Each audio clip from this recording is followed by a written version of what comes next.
Oui, oui, oui. Nous avons fait notre part, que le Seigneur soit glorifié. Chers amis, Goma est en train de se vider. Kagame a perdu le contrôle. L'élite rwandaise ne sait plus à quel saint se vouer. Le M23 ne fait plus confiance au AFC. Les emprisonnements, les assassinats, Magloire Paluku, Willy Ngoma et d'autres, Yannick Chisola. Il y a d'autres qui sont arrêtés ce soir. Il y a un chaos qui s'est installé dans les camps de ces envahisseurs qui pensaient que c'était facile d'arriver à Kinshasa.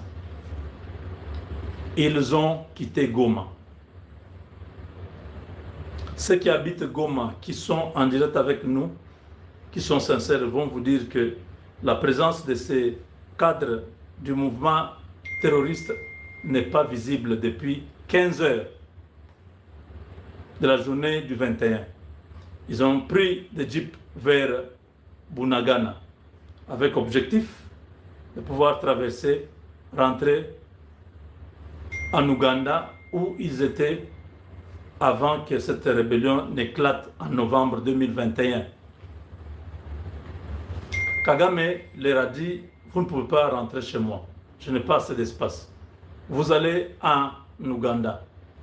L'Ouganda n'a pas encore ouvert ses frontières.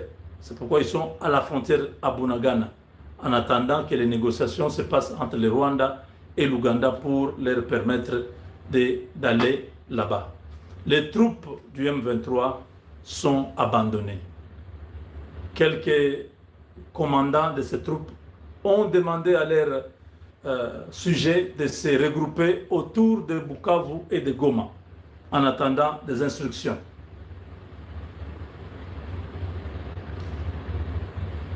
Les heures qui suivent sont décisives. Essoufflé, Kagame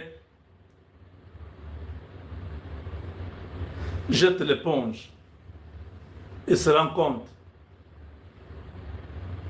que les Congolais qu'il affronte maintenant, c'est des Congolais supernaturels.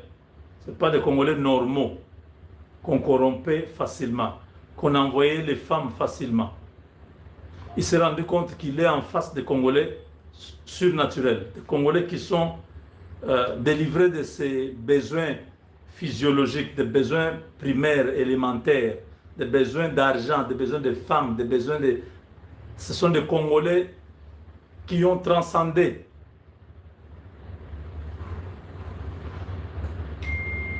le temps, à qui on a envoyé l'argent, à qui on a envoyé les femmes, qui ont résisté, qui sont là. Kagame s'est rendu compte qu'il avait de mauvais Congolais dans son camp, depuis Hippolyte Kanambe jusqu'à maintenant. Il avait des Congolais sales, des moins intelligents, de mauvaise qualité, bitoch. C'est pourquoi ils sont dans l'Unteka. Ils se sont embourbés tous, lui-même et tous ces Congolais-là. Ils se sont embourbés. Ils ne sont pas capables de pouvoir s'en sortir.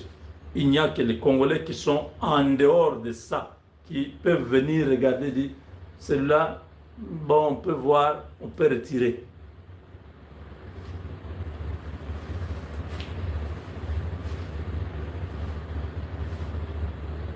Moubenga et Kalonji et beaucoup d'autres frères et sœurs, nous avons réussi à fermer tous les médias et tous les réseaux sociaux rwandais.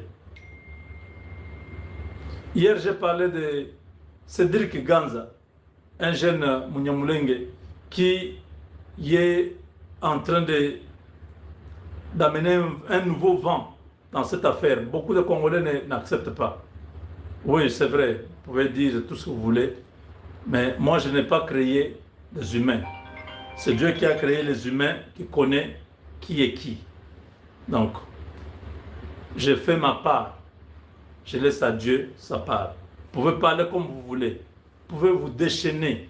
Vous pouvez vomir votre haine. Ça ne va rien changer sur les Banyamulenge.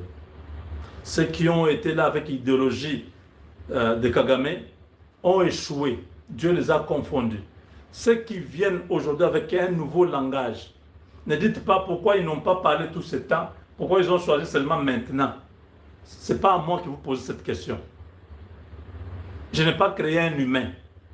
Moi-même, je suis humain. J'ai mes défauts, j'ai mes faiblesses, mes limites. Ne soyez pas aussi démoniaque au point que même si quelqu'un était mauvais, s'il se répand, il reconnaît ses péchés, il tourne sa face, Dieu l'accueille. Qui êtes-vous? Vous avez vu cette scène-là à la croix? Il y avait un brigand, un voleur, à qui Jésus a dit, ce soir même, nous serons avec toi dans le royaume de mon Père. Pendant que l'autre était en train de kochola Yesu, en train de se moquer de Jésus, l'autre a reconnu ses péchés. Qui suis-je? Moi, je suis un humain. Jésus à la croix a pardonné un pécheur. Donc si les Banyamulenge se sont comportés mal envers nous, ils étaient avec Kagame toutes ces années, ils ont fait tous ces crimes que vous connaissez. Si aujourd'hui vous avez une autre catégorie de Banyamulenge qui ont dit, nous ne voulons plus de ça. Nous avons changé. Nous voulons vivre notre vie au Congo. Nos ancêtres sont venus du Rwanda. Nous n'avons pas de terre au Congo. Mais nous sommes Congolais par la nationalité. Nous vivrons au Congo. Qui êtes-vous pour dire non à ces personnes-là? Le président Tshisekedi vous a dit que ce sont des Congolais. Nous-mêmes, moi-même je ne voulais pas, mais j'ai compris que nous tous, nous sommes des humains. La Bible dit, tous ont péché et sont privés de la gloire de Dieu. Et la même Bible dit, car Dieu a tant aimé le monde qu'il a donné son Fils unique afin que quiconque croit en lui ne périsse pas, qu'il ait la vie éternelle. Moi, je suis un chrétien, je ne suis pas dans politique pour politiciens, non.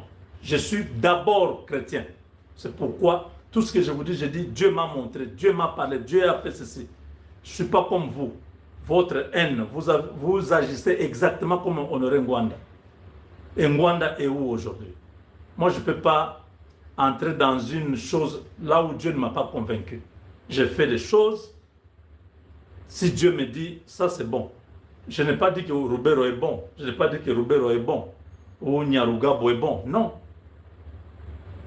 Ça, ce sont des gens qui ont détruit le Congo. Mais quand je vois une autre génération, des gens qui veulent que les choses changent, vous dites non, ce sont les mêmes. Ils ne peuvent pas se trahir. Vous avez le thermomètre pour savoir qu'ils sont les mêmes et ils ne peuvent pas changer. Vous, vous avez déjà changé. Dieu vous pardonne tous les jours ici. Ne pensez pas que vous êtes là parce que vous êtes parfait ou parfaite. Non. La Bible, le passage que je viens de lire là, c'est biblique. Tous ont péché et sont privés de la gloire de Dieu. Quand on dit tous, c'est qui? C'est Mnyamulenge va aller en enfer. Toi aussi tu iras en enfer. Ce n'est pas différent. Tu as compris maintenant. Ce monde, nous vivrons pour peu de temps. Mais il y a une vie après cette vie. Une vie éternelle. Donc j'aimerais vraiment que... J'ai vu vos commentaires, j'étais choqué. Je dis, mais attendez. Mais quand j'étais en train de dire, j'ai montré la vidéo, j'ai dit, les frères là, je les connais. Je suis dans un réseau avec lui. Nous parlons déjà... Je sens que c'est une nouvelle génération. Il n'a même pas 40 ans, c'est des jeunes gens qui n'ont pas connu tout ce que les gens qui ont été endoctrinés par Kagame et tout ça avec l'idéologie, nous allons prendre une partie de Kivu, on va faire notre pays. Ils se sont rendus compte que le Congo c'est 450 tribus. Hein? Et les territoires là où ils sont en Minembo là-bas, ils sont surrounding. Ils sont entourés par les Babembe, Bafuliro, Bahavu, tous ces gens-là sont là-bas. Donc, c'est-à-dire, ils ne sont pas dans une conquête de terre. Ils veulent vivre comme vous laissez les Maliens vivre au Congo. Comme il y a des Zambiens qui vivent au Congo, comme les Angolais qui vivent au Congo, comme les Ougandais qui vivent au Congo. Ils veulent aussi vivre parce que eux, leurs ancêtres sont venus, mais ils sont nés sur le territoire congolais. Vous les refusez la nationalité. Mes enfants qui sont nés aux États-Unis. Les Américains vont dire qu'ils ne sont pas Américains. Vous êtes malades ou quoi? Si leurs pères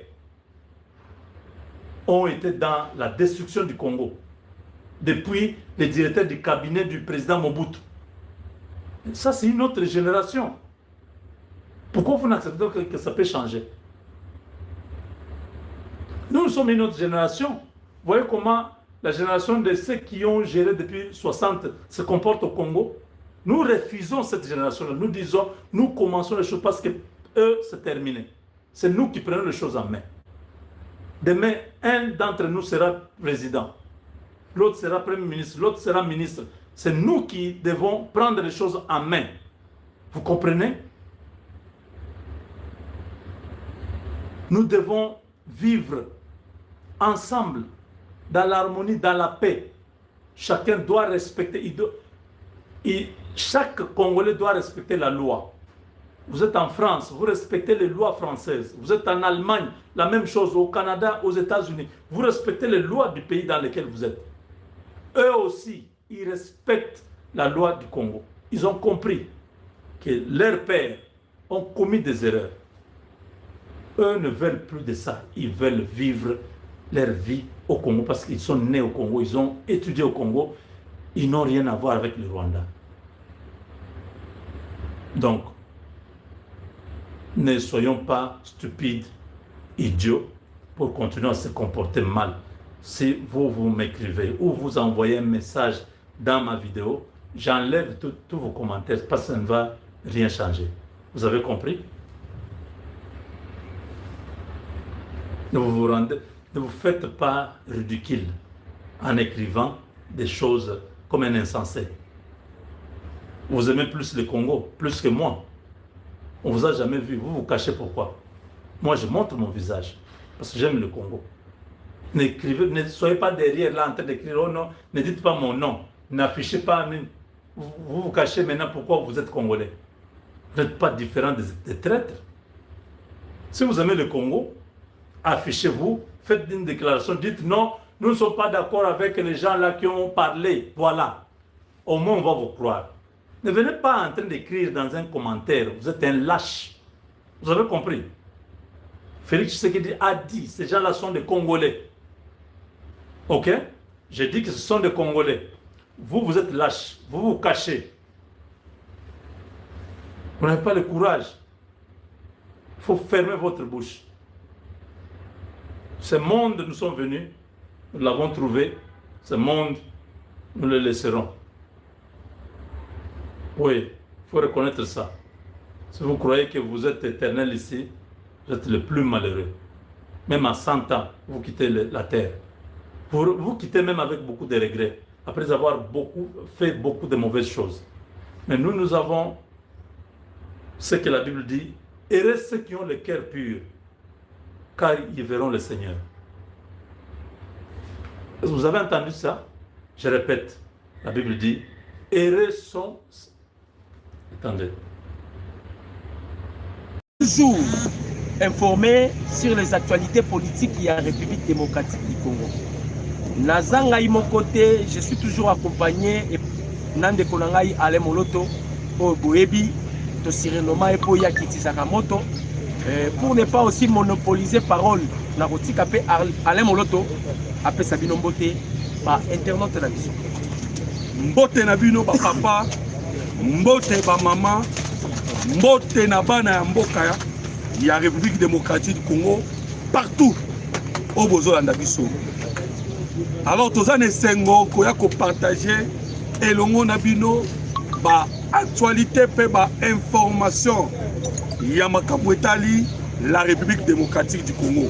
Bandeko tolobaka ngo tango nyonso. Soki bomoni ngana ndeko docteur toye awa c'est que toye pona likambo mabele.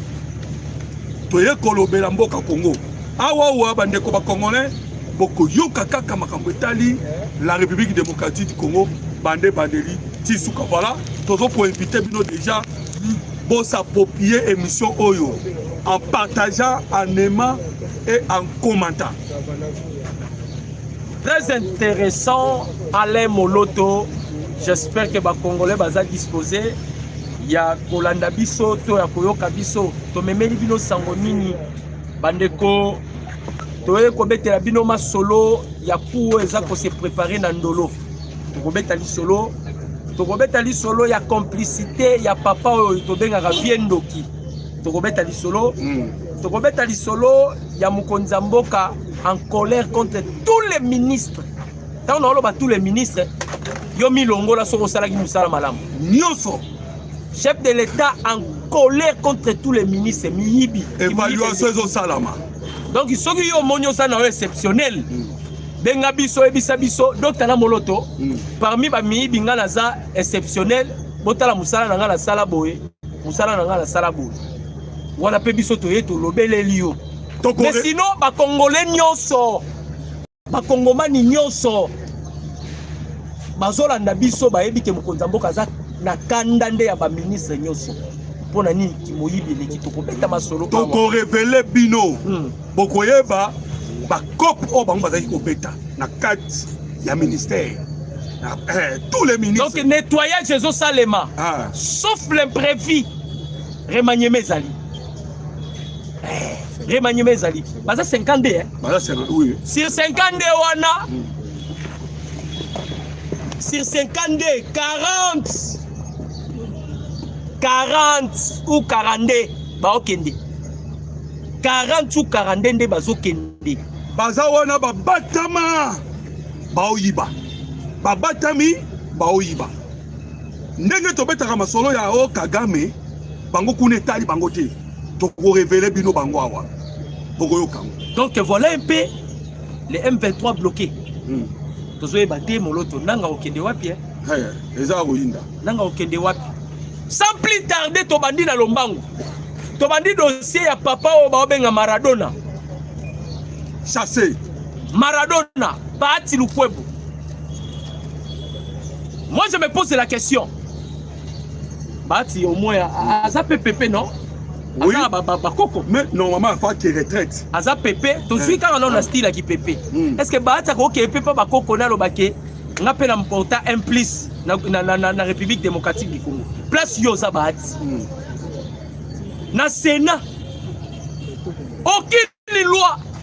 Na députation. Donc Congolais a bénéficié na politique à Bahati té na Congo. Et l'autre côté. Toi na l'autre côté bénéficié tout au kanisa Bahati que papa akei tala kutu yenda a créé ke lokoyo tala kutu yenda a créé ke loko toi na politique toi na loko te to koyi ko betali solo Bahati et pourtant atamboli partout na Mobutu na musée na Joseph Kabila. Allez aye susuna Mukonza Mboka Félix Antoine Tshisekedi Tshilombo tous les deux mandats tous les deux mandats et puis nenga zana sili saraba mandat na ye tozane loko te to koyi ko vana pe to bi et loko Bahati ça sala mais Mutamba en prison on peut parler sur la loi Mutamba kokisa ta 2 ans pamboté mais vous sentez que Moussa le Salami Mutamba en prison yo beti 40 mais la loi Mutamba le président Tshisekedi a promulgué voilà une loi portant la création il y a tribunal pénal économique et financier donc parquet financier na état généraux de la justice au Mutamba salaka et loko memelaki asali eloko et sili a memi conclusion pa ya Mukonza Mboka bi Mukonza Mboka pour kanga miyibi créer eloko yo Mutamba lobi créer eloko yo depuis ndeko docteur ozo constater Mutamba jeune homme mais Bahati Lukwebo Pepe ye Pepe donc jeune oza na souci ya vie o ko luka peut-être a gagner pour régner. Mais il a voulu servir d'abord le peuple, son peuple. Maradona, l'obé a cotisé une lettre d'émission. Nenga cotisé une lettre d'émission. Quand un membre d'un parti politique n'a pas désavoué. Baboyé complètement. Babi papa, aussi au collier, qui est en retraite. Il y a un problème, il y a un test qui est problème. C'est que il y a un problème. Voilà pourquoi il y a un problème. Donc, Moutaliboso y a un problème. Bande Koba Congolais, Awawa, Kagama a roulé biso. Alingaki a roulé biso. Au travers Batunaye Oata Awa. Awa Tozolo Babo, j'espère que CNC, CNS, Bozo Kabiso quand même, hein. Aner et autres.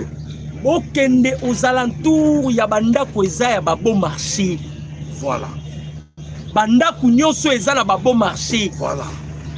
Vous, si vous voulez aussi, vous qu'on se renseigner même dans la population. Même dans la mabongo, où ils ont tout autour. Ndolo est visé. Voilà. Et bateau, bah y'a ça l'opération dans Ndolo.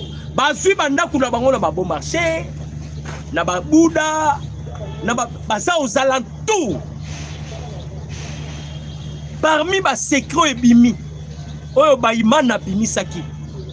Parmi les secrets, on Tade Abimisi, le DG à FPI. On va qui kokangaye à Fragante, à Zosololana, na oyo Azaria Surubero, soi-disant pasteur, na Nyarigabu, les rebelles.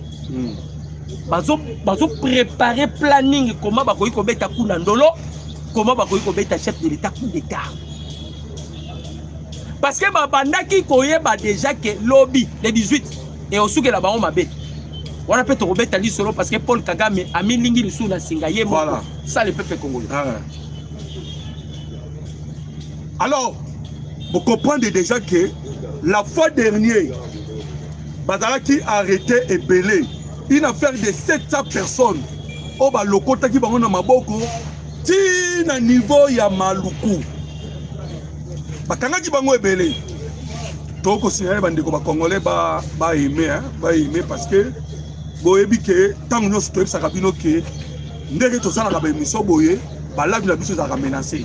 Voilà pourquoi tolingi bomatisa bageme e bageme na bino nde kopermettre mpe bato mosusu bakota balanda biso.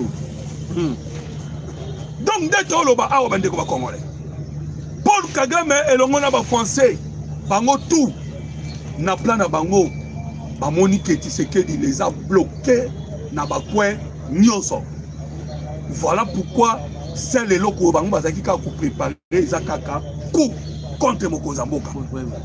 Je pense que bomona ki Hippolyte Kanambe alliance obobengi na kombo Joseph Kabila. Bino bobengi na kombo Joseph Kabila. Biso banda ka toza obengi ka Kanambe. Azalaki na Congo Brazzaville. Discrètement ayaka na Congo Brazzaville. Et vous savez qu'est-ce qu'il a créé? Et Nini Atikaki. Voilà pourquoi Toye Bisabino qu'à un moment où il y a eu une tentative, il y a évasion.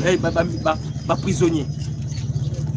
Des officiers rwandais, officiers M23, Otolokotaki, Moko, na ligne de fond. Ah, Tozoloba, Azawana, na ba très. Le corps va tuer, basi babimaki, bango baza na minute oyo na coup d'ordre, mais il y en a d'autres autres ko baza kuna. Alors, oui bien que ba criminel batika na kate. À tous les moments, baza ko luka ndenge nini bakoki ko libérer bande ko na ba prisonnier. Voilà ce qui se passe en ce moment.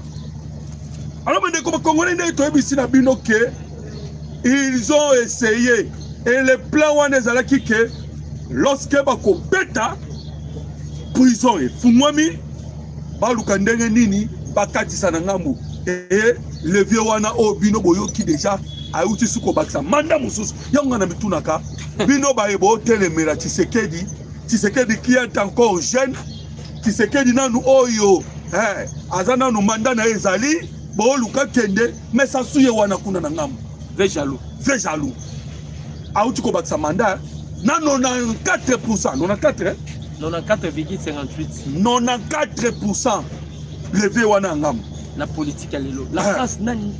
Voilà. France a consolé kako consolé. Belgique a lobé le comment côté. Union européenne kutu patria li bouche be. Mon côté na kati na bango a fungoli monoko na ya loba par rapport ya élection ya Sassou Nguesso. Muta lobé le côté. Mais tangu Tshisekedi à côté les ma awa. Tangu Tshisekedi à côté. Kaka pona na nukamotali révision de la constitution aux ezali droit na ye parce que ba président nyonso basala ba révision omona des individus mususu bakolamuka babimi po ba banda kocha makelele bande ko ba congolais to ebisaki na bino déjà to baki na belé ba congolais que nous sommes en démocratie boko kende na urne pour voter votre non contre constitution zoya parce que ça déjà nous n'allons pas permettre Basassou Bavandi des années, hein? Voilà, nous allons saluer notre grand frère HK parce que Aloba Kelo Romoko, Tshisekedi partira lorsque eux partiront. Tant que ça soit au Kende, soit ça soit Kei, Kagama Kei, Museveni a Kei, voilà, Tshisekedi pas Kei. Aussi longtemps Bango Bazali, Tshisekedi pas Kozala wana, Akovanda wana, parce que Toyebi. Tous ces vieux là, on va tout autour. Bangonde baba kolo guerre oyo. Oui. Baba kolo guerre. Misuba libanda, misuba na tati. Bangonde baba kolo guerre. Bande ko ba congolais. Ndenge ka moloto lobby. Et c'est que les gens oublient. Ba institution éthique là. Pardon. Les hommes parlent. Ba kendaka. Mais ba document na ba institution etikalaka bande kunangai to uti komona makambo uti ko salama aux États-Unis d'Amérique. Paul Kagame falaki ndenge bat bande ko ba bozoki les États-Unis pour nani bande ko ba congolais to ebisaki Kagame nzeto yo matela ki nzeto yango po ko kitela. Voilà. Président Tshisekedi ayemi déjà point faible ya Kagame. Et bah toi Mokili Balobaka, lorsqu'on connaît déjà la faiblesse de son adversaire, match est comme facile sur terrain. Voilà.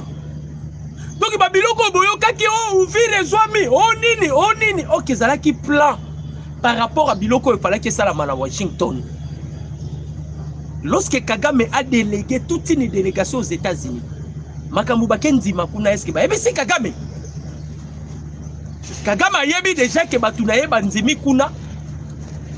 C'est la toute première fois de l'histoire que les États-Unis parlent sur les mesures défensives du Rwanda. C'était hier.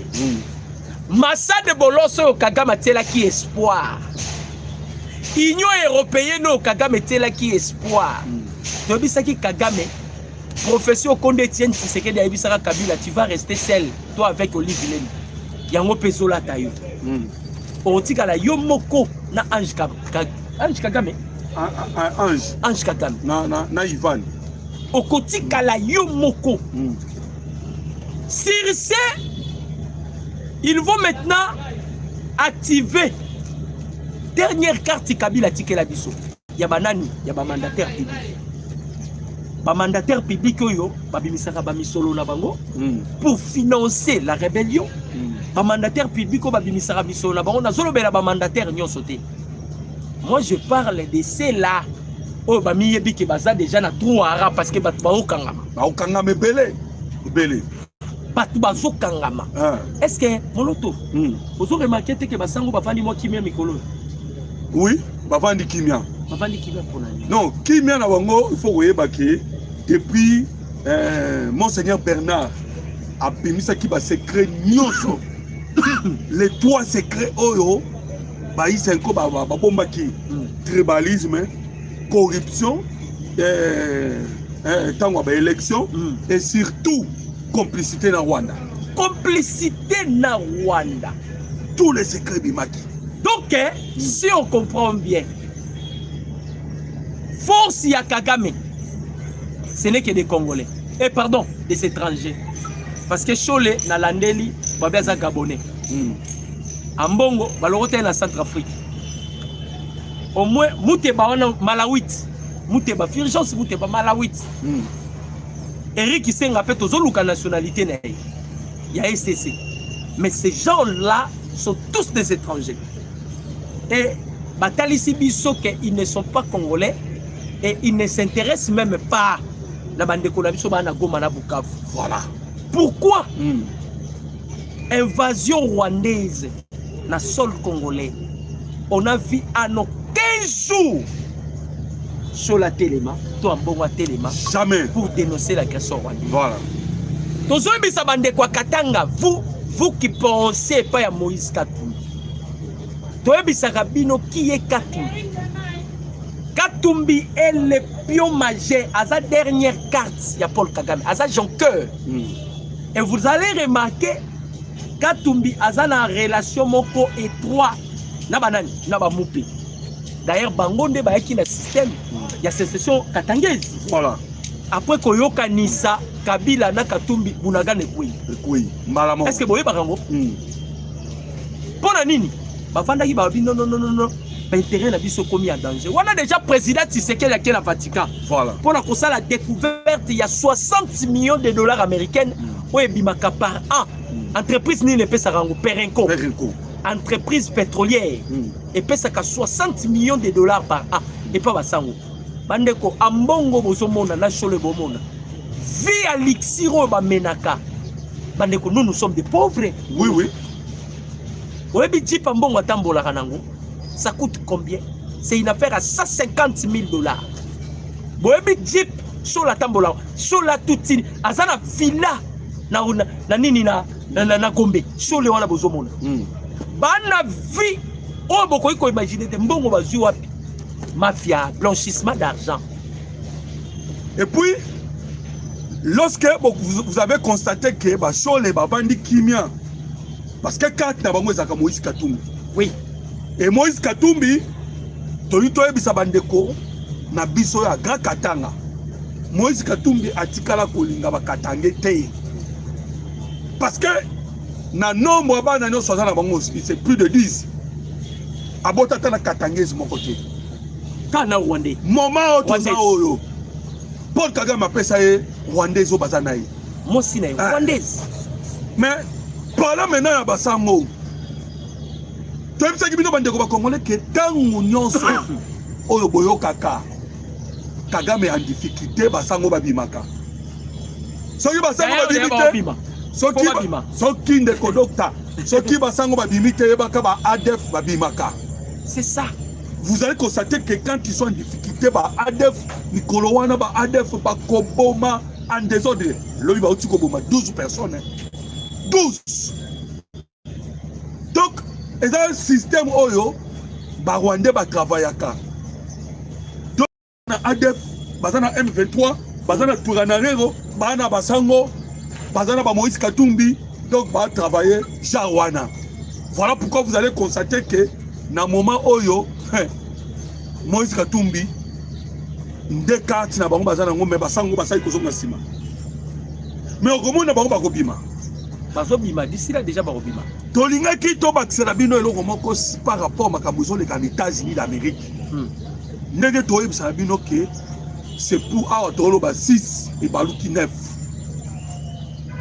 bayebisi Paul Kagame boye kuna délégation na bango bakendeki babina moment oyo bandeko bokoki kotia nanu bacommentaire en aimant et en commentant votre soutien na mokonzi ya mboka. Parce que Kagame liboso zai koloba nini na teba mesure défensive na ngai pona ba FDLR soki bo neutraliser FDLR nga na retirer mesure défensive na moment moko Mama Thérèse Kaikwamba to travailler et kokoma ke et komi retrait ba MF ya ba troupe rwandaise et kosalama nzela moko na neutralisation ba FDLR. Vous comprenez? Mais lobby siko makambo échangé. Ouais. Bayebisi na Paul Kagame yo zo banda nanu ko retirer ba soda na yo si Kinshasa il y a cette deuxième position pour neutraliser ba FDLR. Voilà. Oui, pourquoi balobi bon moloto? Kagame avant ça la invasion na Rwanda. Alobaki azobundisa RDC parce que la Nord Kivu na Sud Kivu il y a des FDLR. Voilà. Parce que tango yé na Nord Kivu Kagame ne nous a pas présenté les FDLR au Yaya Kikokuta. Voilà. Parce que Alobaki baza na Sud Kivu, na Nord Kivu. Na route. Si. Eza siko ba entité eza sous occupation na bango. Bango voilà. Lokola za zoba za mayele était bololé Kagame. Il n'a jamais présenté Batouana. Bamindele bafane. Sikoyo Kagame soyo bateke bamindele baleki na mayele. Les seuls bateaux bamindele ba okokate c'est le président Tshisekedi. Asili si ba Belge mayele. Macron yo wana mayele sili. Bakima Kimbango na Antonio Guterres bakeko ta document pour obtenir une condamnation contre la République démocratique du Congo et tourner en vinaigre contre elle. Voilà. Kuna lisusu makambo bimika ya retrait. Que l'intégrité territoriale et la souveraineté de la République démocratique du Congo est non négociable. Voilà. Borokima sikoyo wapi. Alors Kagame ndo ikokosa. Nzambala la raté Kagame côté biso na Goma. Et boyebi ezalaki touche président Tshisekedi apesa ye bato bele baye bakate. Moloto yoke lokoyo. Président Tshisekedi azotambola. A voyager à Mabé. A voyager à Mabé. Na kotambola mukonda mboka azokende kolele pa bamindele. Pourquoi bozotika Kagame boma ba Congolais? Voilà. Pourquoi bozotika Kagame boma biso? Bamindele ba otuna ye, avez-vous des preuves que Kagame azoboma? Voilà. Président Tshisekedi a une première preuve. So boye baraté. Président Félix Asala livre blanc. Est-ce que ba Congolais boye biango? Président Tshisekedi a sala livre blanc. O eza na partie A na partie B. A même les Américains babi. O eza suffisant. On a besoin de preuves. Mais qu'est-ce que Tshisekedi devait faire pour catalyser mokili mobimbake? Kagame azobo mabiso et que basoda Kagame bazana Congo et que M23 eza Rwanda. Qu'est-ce que Tshisekedi devait faire? Tshisekedi azongi na Oya. Kimpamvita ye, Kimbangwa ye, Etienne Tshisekedi ye, Lumumba ye, baebi siye, zwa pla oyo, salaboye, salaboye, salaboye. Tshisekedi a bibimba la moro. Kagame, moins d'escarmouche. Soka lisa sekiti na Goma, yo komona ndela kote le kuna. Wane zaki provocation. Kagame zoba. Na ba berike. Ba Américain ba simba mutu ba bien biso do kasa Kagame za politicien. Njoka zoba. Touche. Kagame ke simba pura. Voilà. Bandeko, lorsque Kagame kotaka na Goma. C'est que dans un cas image na Nations Unies. Vous avez besoin de préviter. Prévu yango. Kagame na sol congolais. Oh! Na loi internationale. Ça, et ça déjà, violation de la charte des Nations Unies. C'est ce que Kagame a fait. Et ça, violation de la charte des Nations Unies. Voilà. Invasion dans un autre pays voisin. C'est une violation de la charte des Nations Unies. Si koyo, à côté déjà, Simbi touche. Tshisekedi azongi sous poto bandi ko tambola ba ah Tshisekedi toi tu n'as pas de preuves. Tshisekedi a lobby. À la fin de compte Donald Trump a dit bon ya sikoyo to kata masolo. Ba kende raté ba kini. Président Tshisekedi a ebisi Trump au monde to signer mukanda on a pesio 2 jours. Kagame a violé. Voilà. Na pesio de Trump a lobby ah ntanzimi a signé. Président Félix a dit okomona. Tozongi lisusu ton tout bolé pour la deuxième fois. Kagame kota Uvira te. À côté. Na Uvira Ndayishimiye alinga bunda parce que quand vous entrez déjà à Uvira, voilà. Burundi est aussi en danger. Ndayishimiye alinga bunda. Président Tshisekedi a dit koko ya na piège à Kagame te. Comme meka ko bunda te retirer d'ailleurs basoda na. Lelo sikoyo et fouti mbuma. C'est la toute première fois Moloto États-Unis a parlé sur les mesures défensives rwandaises. Baebisi Kagame, papa, tu bêtis déjà armé na yo. Tu bêtis basket. Tu bêtis sur le plan économique. Tu tigali ne loko moko to beta yo. Voilà. Donc, les Américains, Betty Paul Kagame na dégâts au Saranate. Ce que nous avons un conseil de sécurité parce que qui sont des cloches moussousou. Sommons. À part Obo Koyokaki, Bayebisi Kagame yo banda ko retirer. Ba troupe na yo. Après RDC Akoyako kota pour neutraliser ba FDLR. Kagame a eu coup ya makasi. Mandeko Nicolas Kagame za kutanga. D'ici fin mois d'avril, beaucoup monde que d'octobre début avril, beaucoup monde Kagame ya baucha pembeni. Kagame donc il n'a pas probabilité ça mi balé. Ce qui pena ti février et avril. Voilà. M23 babimi Congoté. RDF babimi Congoté. Ndeko na ti avril ici la so Kagame za envie. Nga tiki au communiquer. Je vous dis que c'est fini. Wabi ke ba merke ba ke musika na niveau ya conseil de sécurité. Ba merke ba lobi boye. Cette fois-ci, tozo bandasko kobeta ba M23. Ça c'est les États-Unis d'Amérique. Na conseil de sécurité. Semaine passée, Congrès américain a outil qu'on traitait déjà les mouvements rebelles où ils ont Soudan comme état de terroristes. Certifié déjà terroriste. C'est fini. Les Américains ont déjà écrit une charte. Voilà. Il y a des Américains que les États-Unis ne peuvent en aucun jour négocier avec des terroristes. Et ça statut au bas où les M23. Voilà. Pour sakana. Et puis ça musika te. Nenga ba ucho Kagame ndimi pour Kagame mi lingi lisusu. Pour les places à Okima. Mais donc Baliba quitter la scoba. Bazo quitter là-bas M23 docteur. Donc déjà ba beti Kagame ba tikelier temps d'ici fin mois de mars. Abima. Ce que bimite ba traiter Sukoyo M23 comme un mouvement terroriste. Mais bobo sanate Afrique maza déjà. Donc les Américains ont disposé tous les moyens. Les Rwandais nous se retrouver dans le sol congolais. Considérer le terroriste M23. C'est là où maintenant on dit que les Américains quitté. Africom. On tout le kinga de Africom. Yo quand calcul américain. Ba bengi na nous délégation boya. Kagame on te donne la toute dernière chance. On a le quoi dernier avertissement. Toche ba sanction, mais ba sanction toche. Quand même Kagame moi dans bolingo na moni pas américain ou français, on dirait ça. Non, dans bolingo ça par rapport à quoi? À Congolais faut boyeba. Na kati Afrique mobimba. Aucun président a servi ba mindele lokola Kagame. Voilà.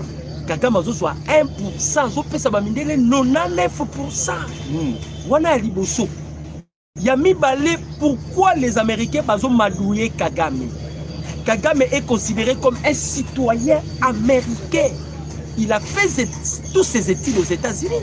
Voilà. Donc c'est un pion, c'est un robot que les Américains ont préparé, fabriqué. Voilà. Pour piller le Congo. Donc Kagame a été créé pour piller le Congo. J'aime ma bande de cousin, ma casse. Jusque-là, la bande de cousin, s'il vous plaît. Vous avez déjà belé, pour renforcer ma parce que on sent déjà là, il veut comme un kilo.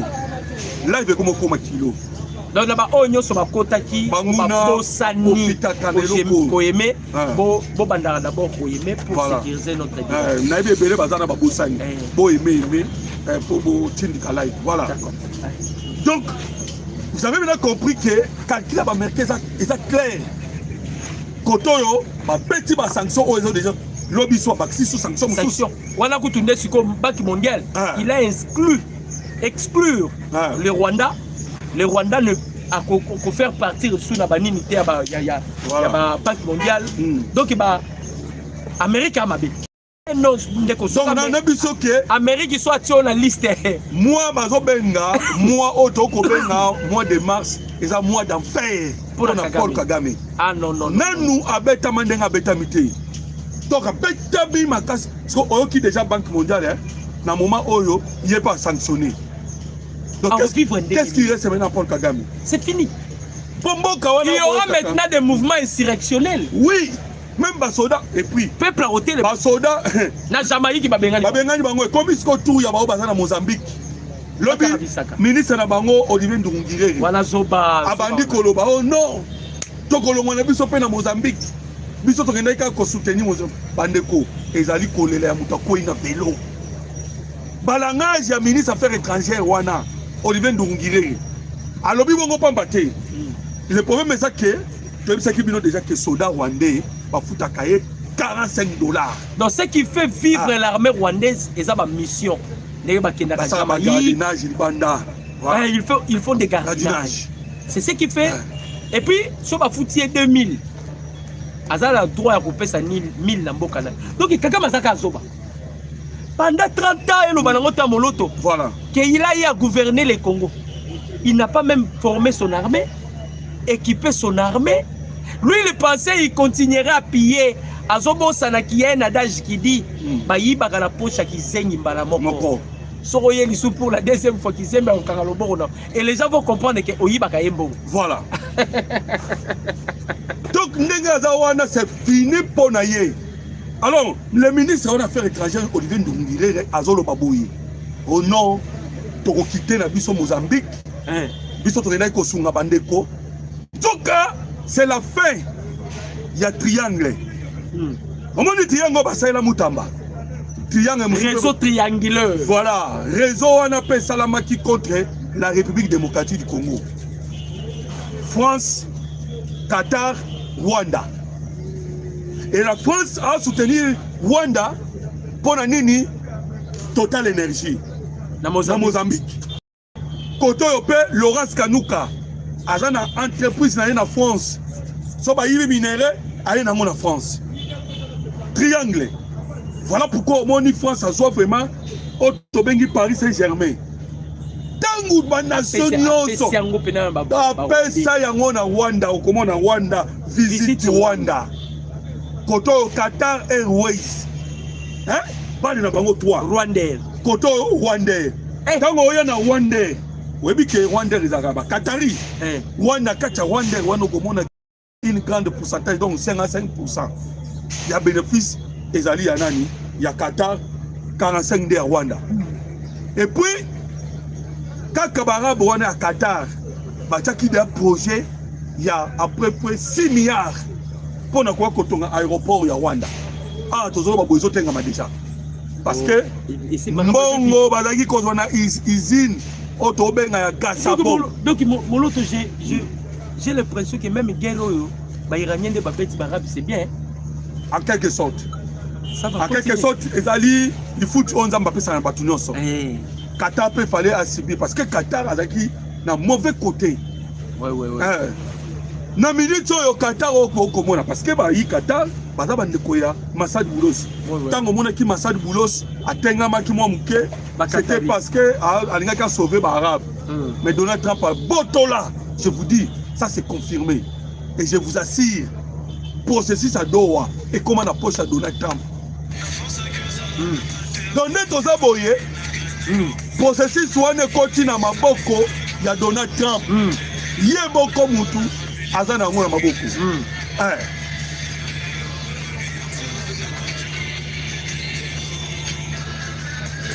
Oh, voilà, bokata blona nyonyoto. Bokata blona blona. Bokata. Atona moloto. Ah bateau baglo basala.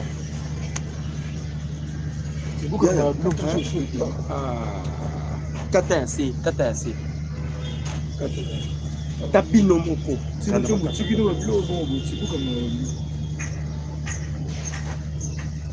Ya bokata.